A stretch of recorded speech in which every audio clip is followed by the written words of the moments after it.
once again, after elections, when we thought that everything related to elections had come to an end, it obviously hasn't. The controversy is back yet again in our homes, in our drawing rooms, on our office tables and on our television screens. Because everybody is screaming about blue murder, bhai, gadbad ho gayi, it's been hacked, it's been hacked, it's been hacked. I want to ask you, Elon Musk says something in some context, now they get excited back home in Mumbai West.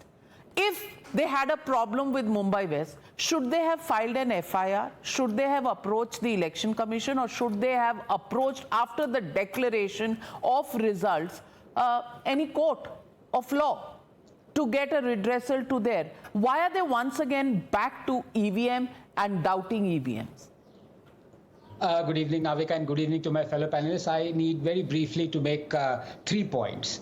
Number one, it is beyond given that if the EVMs were to be taken away and the elections were to be held on ballot paper, the losers will blame the quality of the paper on which the ballot is conducted.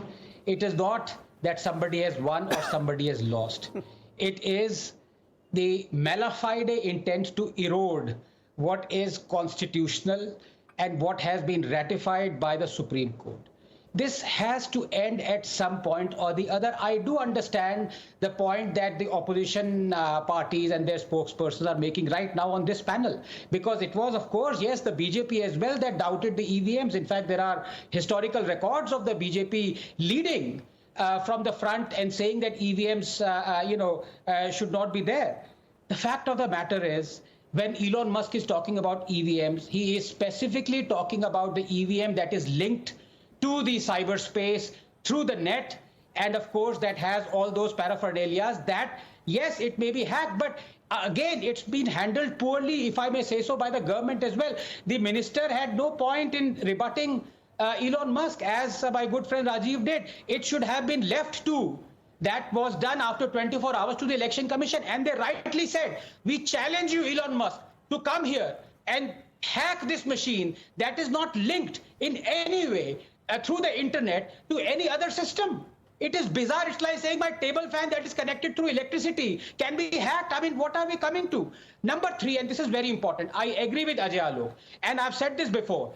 If the opposition or any other person believed that electoral bonds were a scam, then return those 2,000 crores money that you earn from electoral bonds. Likewise, if you believe that EVMs are a scam, then resign from the 99 seats or any other seats that you believe you've obtained through EVMs. Do the right thing. Walk the talk.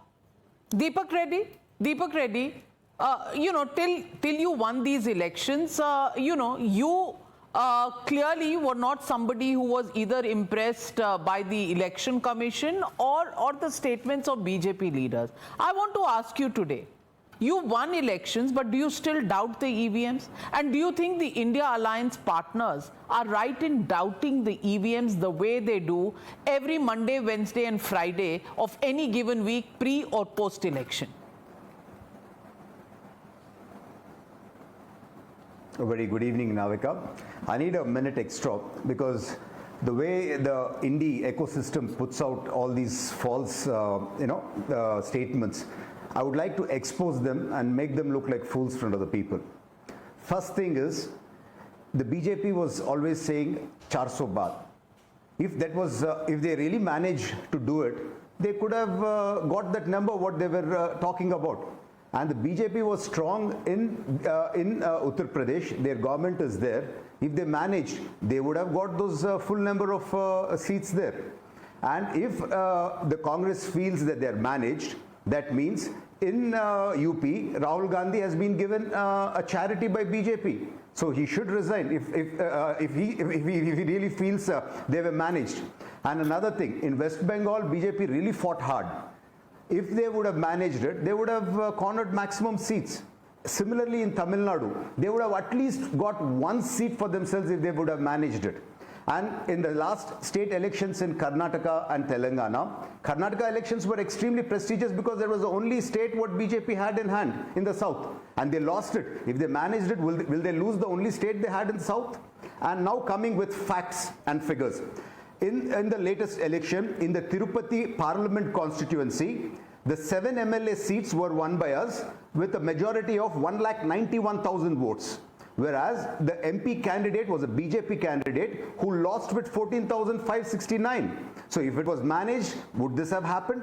Similarly, another constituency next door, where the MLAs, we won 5 out of the 7 with a majority of 22,000, but the MP candidate, a BJP candidate, has lost with 76,000. In the same constituency was his MLA segment where his brother won with a margin of about 25,000, but the MP candidate got only 6,000 votes. So clearly, if there is a management, they would have managed in their own constituencies. And how can there be so much of cross-voting difference? So this is something what they need to understand. And fundamentally, for that device, you need a wireless interface. It is very clear that there is no wireless interface. If the Congress guys are talking, they have a mouth. Without a mouth, they can't talk. Without a brain, they can't think.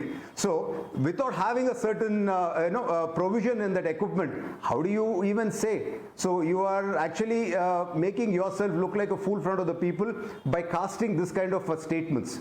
And the Congress and the India ecosystem should be indebted to the EVM for giving them a relief to escape in spite of getting a hat-trick failure.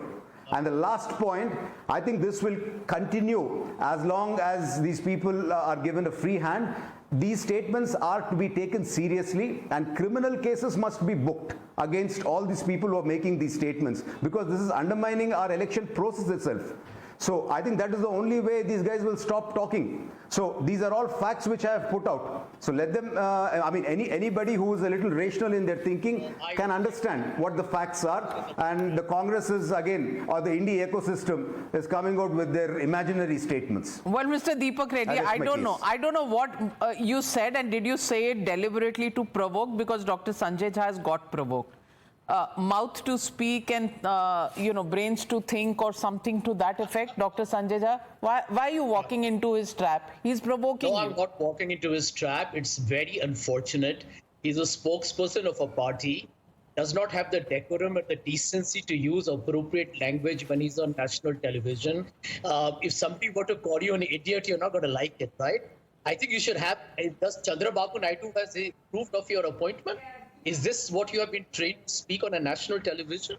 And the language that you have used is not just repugnant, it's reprehensible. You should actually feel embarrassed. You need to apologize to everybody from the opposition India alliance because of the fact that you have called people fools. You know what you've done, Mr. Reddy? You have insulted the 232 MPs who are elected by the people of this country. You know what you've done today? I have heard you for a long time.